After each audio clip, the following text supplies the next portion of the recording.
President Trump calling out North Korea in a tweet last night, saying our nuke button is bigger than North Korea's. The president literally tweeted like that. Here's Van Hipp, chairman of the American Defense International. By the way, look, Van, we're hearing that North Korea is trying to open lines of communication with South Korea. Looks like they're trying to get into the Olympics on a sort of an amicable basis. Are we to take this charm offensive with a grain of salt, or what? Well, 2018 is going to be a doozy, Stuart. And I think what it shows is this president has gotten into Kim Jong-un's head. And Kim Jong-un can't figure out President Trump. I was taking my oldest son out last night. Before he could get in the car, he was showing me the president's tweet. He has gotten in Kim Jong-un's head. On one point, Kim Jong-un is talking about his nuclear button. And on the other, he is reopening today that border communications channel. So I think this is good. I keep hearing from people, though, that this is scary stuff, that it's brinkmanship, that it's dangerous. What do you say to that? John F. Kennedy, during the Cuban Missile Crisis, brought in experts to advise the National Security Council how to get in Nikita Khrushchev's head, understand his psyche. And I think Donald Trump has mastered that as far as Kim Jong-un is concerned. And President Trump may be onto something about his button working. Today, open source intelligence through commercial satellite imagery tells us that last night a launch vehicle north of Pyongyang pulled up with an ICBM loaded, put in a launch position. They turned on their radio telemetry. That's how they track these things, Stuart. For 2 hours, they shut it off. It was aborted. One of two things happened. Their button didn't work.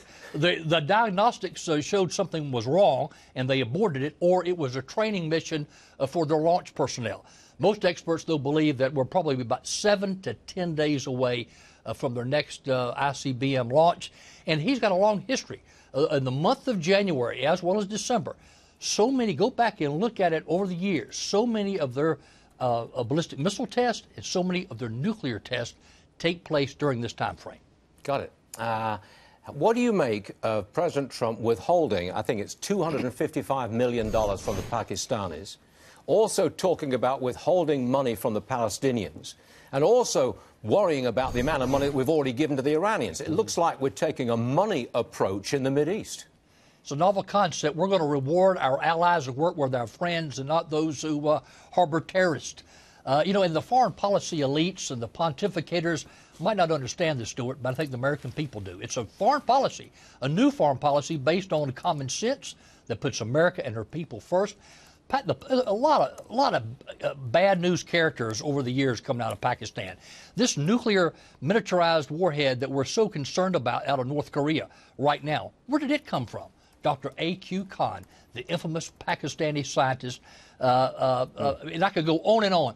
They have been harboring the Haqqani network, which is the Taliban basically there in Pakistan that's been going over into Afghanistan. Long history here. Let me jump in real fast. We've only got 30 seconds left, but it seems to me that the tide is turning in the Mideast. America is now pushing hard as opposed to retreating and absorbing punishment, pushing hard at the Palestinians, the Iranians in their difficult situation, and others. Has the tide turned? I think it has. And what I would hope this president would do now let's look at those people in the Mideast we can count on who've helped us. Not only Israel, but look at King Abdullah of Jordan. Look at King Mohammed of Morocco. Both King Mohammed, both King Abdullah descended from Mohammed, and both are pro-U.S. and helping us fight terrorism. I would begin to single those countries out and say, hey, we want to get closer and work more with allies like this that we can count on. Got it.